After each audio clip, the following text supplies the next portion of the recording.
2025 is Luke 9, verses 28 through 36.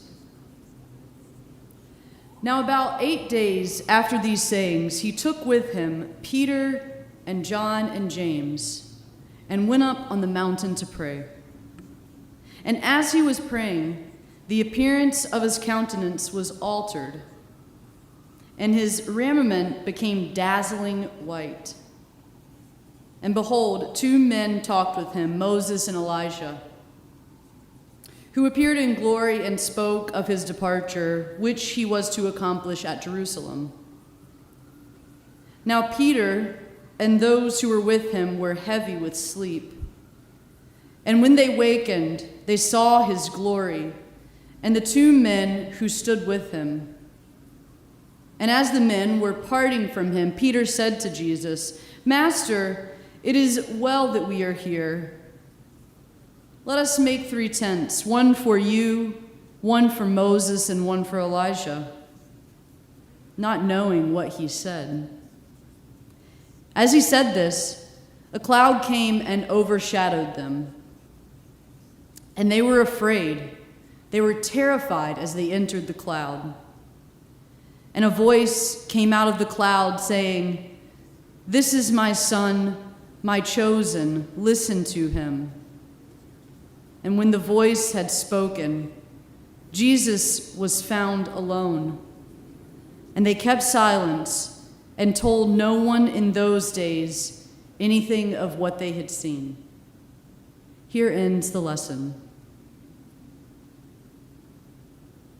I invite you to join me in a brief prayer. O Holy One, may the words of my mouth and the meditations of our hearts and minds be acceptable before you, O God, for you are my source and my sustainer. The appearance of his face changed.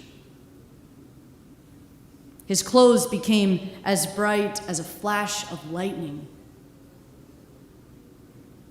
The executive order that was given about 5 weeks ago denies the existence of trans and non-binary people.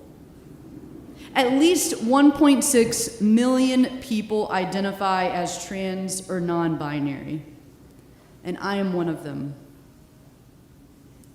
If you've not heard of an example of how the executive administration of our country is actively working to erase people like me, simply go to the National Park Service website for the Stonewall Memorial in New York City. If you navigate to that page online, you'll quickly see at least 3 different places where the acronym LGBTQ has been shortened to LGB. Further, the trans pride flag, that's the one that includes white, light pink, and light blue. This trans pride flag, which was previously present, is conspicuously missing. As far as the executive branch of our government is concerned at this time, my sermon, my leadership, me being in this pulpit, this does not exist. One thing that's so perplexing to me about the way in which trans people like me, are ignored in our society is how individuals and groups seem to want to make broad determinations on the basis of some false narrative that people do not change.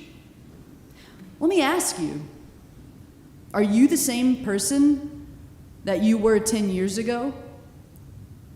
What about even 1 year ago? I understand the temptation to want to live into this false narrative that we all stay the same throughout our lives, but to be captured by it, it's untrue, and it's certainly not in line with this gospel reading, where we see that not only Jesus, but the disciples are transformed. For those of you that might not know, the Lucan scripture is called the Transfiguration, Some form of this narrative also appears in Matthew and Mark. Transfiguration can be broadly understood as a complete change in form or appearance. Generally, this term references something spiritual. You may have heard the term reading Harry Potter, for example.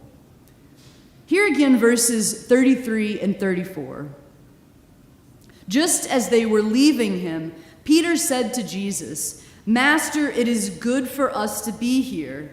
Let us set up 3 tents, one for you, one for Moses, and one for Elijah," not realizing what he was saying.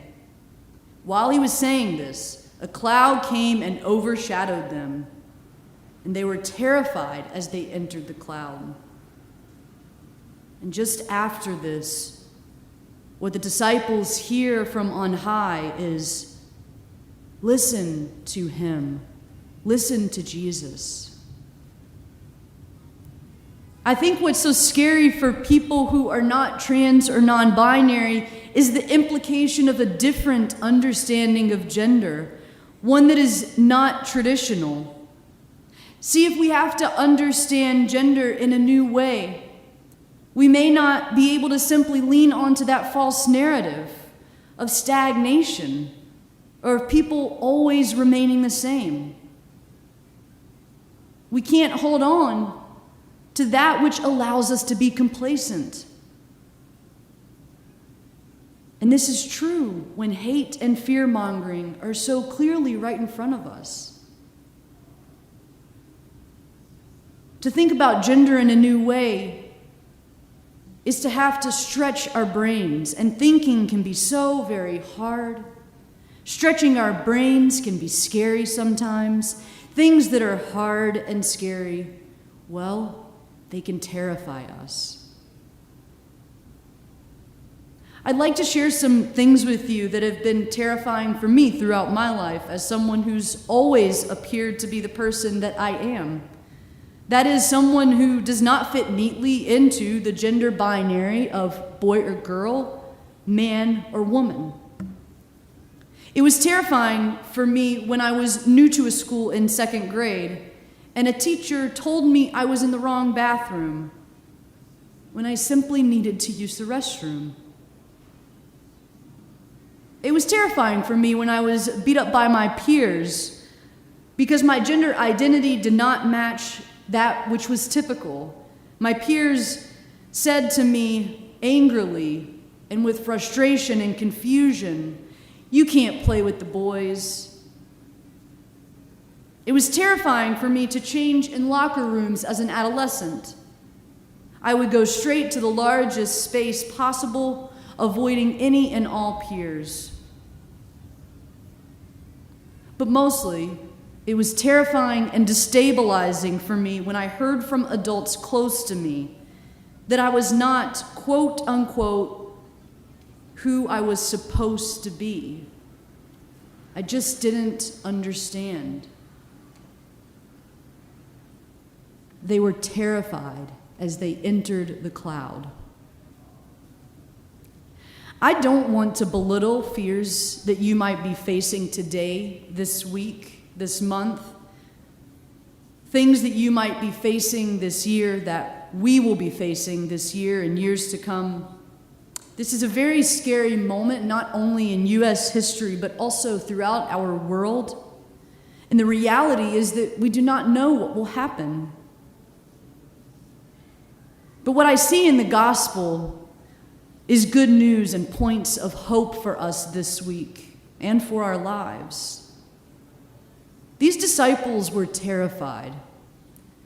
It might seem trite or crazy, but I actually have a deep sense of comfort knowing that the faith ancestors in the beginnings of Christianity were also terrified. The other grace note or good news that I notice here is that this transfiguration and transformation that could be happening, that might be on our way right now, is likely something so much larger than any earthly principality which means that we might not be able to conceptualize what good is coming, and we may not see it in our time. It is of God, not of humans.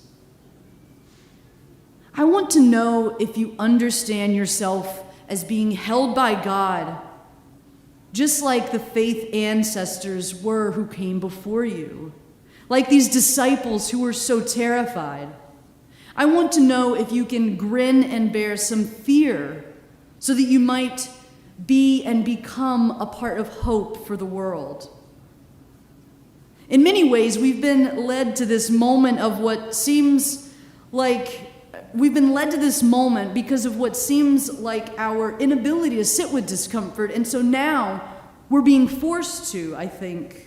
We have no choice. This is where we are. Perhaps we've sat alongside idly for too long, and now we must act and speak. The American author Eli Saslow traces the rise of white supremacy in a book about a person named Adrian Black, who was a former leader of Stormfront, which was once the largest racist community on the internet. For all I know, it still could be. I'm not really sure. The book, though, came out in 2018. It's called Rising Out of Hatred, The Awakening of a Former White Nationalist. Before arriving to the hope in Adrian's story, Saslow offers the beginnings of Black's rise to popularity in white supremacist culture. Saslow quotes Black in the beginning of the book when Black spoke at a neo-Nazi and Klansman conference in Memphis in 2008. You might remember 2008. It was a quite historic year. When I asked someone before, at the first service, what they remembered, they said, the recession. I said, yes, of course, that was a big moment. But also, this is when Obama took office. So in 2008 in Memphis, Black declared to the gathered group of Klansmen and neo-Nazi folks there, he said, I'm now convinced that any successful white revolution in this country will come largely from inside politics. I've been rereading Saslow's book about Black's rise to fame as white supremacy is clearly taking a stronger hold of the American psyche. So yeah, we have plenty of reason to be terrified, just like those disciples did in the first century. Immigrants have plenty of reasons to be terrified. Trans people have plenty of reason to be terrified. We all do. We show up back to church, to our communities of faith. We continue to proclaim the gospel as people of faith so that we can be reminded that we're not alone, so that we can work to carry the hope out into the world. Sure, part of the reason that these disciples continued to follow Jesus must have been because they felt like they had to. I mean, think about it. They had left their nets, right? These were fisher folks. And they had already left their nets on the shores. They had decided to follow Jesus. Maybe they felt like they had nothing else to do. What were they to do but keep following Jesus? So what are we to do? We have to keep resisting, standing up, proclaiming our existence. What are we to do but to keep being, to keep saying what is true, naming our individual truth and the truth that we found in the gospel, besides the fact that we must continue in the proclamation of love and we must hold on to the fact that we are not alone. Of course, we also see this ability to be transformed. Some might say to be transfigured. If we get back to the matter of the white supremacist Eli Saslow writes about, by the end of this book, Rising Out of Hatred, Saslow paints a portrait of someone who is fully indoctrinated with hate, who is capable of changing. In fact, Adrian Black had grown up surrounded by folks like David Duke and Don Black, his father. And so you might ask, How, in this day and age, did someone with such staunch and hateful beliefs, surrounded not only in real life, but on the web, by all of this hate, how did they experience such a transformation? I want to tell you how. It was in the space where spirit is often found. It was in relationships. Once the liberal arts campus on which this white supremacist was discovered was in a total uproar, because that's where Adrian Black was at the time. It was none other than two Jewish students, a bit older, who befriended Adrian because of their problematic beliefs. After so many conversations, after deep desires were shown to understand and connect, then Adrian Black was able to understand the moral imperative to disavow white supremacy. It did not happen quickly, but it happened surely and with hope at the center of words and actions. So yeah, we might be terrified. Some of us because others are actively working to push us further to the margins. Others of us because we are seeing how clearly a democracy could fall apart. But we have to bask in God's Spirit and come down from the mountain just like the disciples did, knowing we are not alone, knowing that we can be transformed, able to listen to God's voice just as the disciples were called to. Now remember, if anyone asks, especially the executive branch of our U.S. government, you've heard a sermon from someone who does not exist.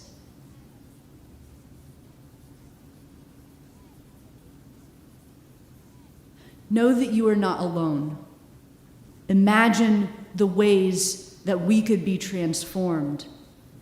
Listen for God and consider how you will bring voice to the voiceless. May it be so for us this week and throughout our lives. Amen.